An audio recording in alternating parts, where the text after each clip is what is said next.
Érase una vez, entre árboles y lianas, había un pueblo donde no mandaba nadie.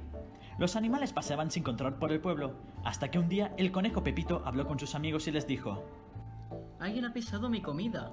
La mía también. Esto no puede seguir así. Tendremos que hacer algo. ¿Por qué no nos juntamos todos en la plaza a hablar? Me parece bien.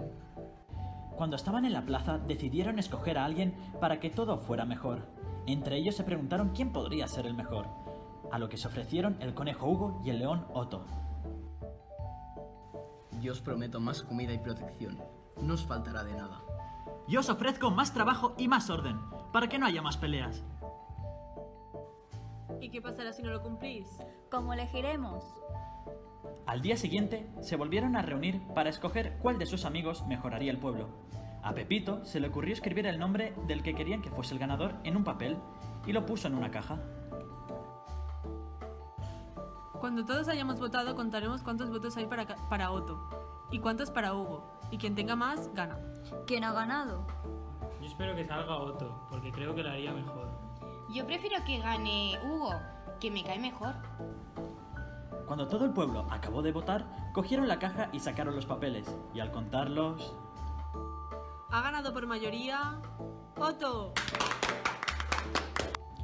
Pasados 4 meses, vieron que Otto no cumplía con lo que prometió, y todo seguía igual. Yo creo que tenemos que cambiar las cosas. Podríamos decidir todos las cosas que necesitamos. Si hiciéramos un sorteo para coger a alguien que pusiera en común todas nuestras ideas y ponernos más de acuerdo, todo iría mejor. Es una buena idea. Al día siguiente, se volvieron a reunir todos. Allí, Paul y Lola les dijeron la idea que habían tenido y a lo que habían llamado democracia.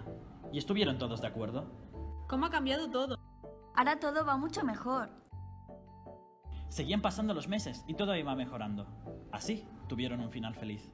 Hay que aprender a saber cambiar las cosas cuando vayan mal e intentar ir a mejor siempre. La democracia nos enseña a valorar las diferentes propuestas que tiene un pueblo y escoger la que más beneficio común tiene.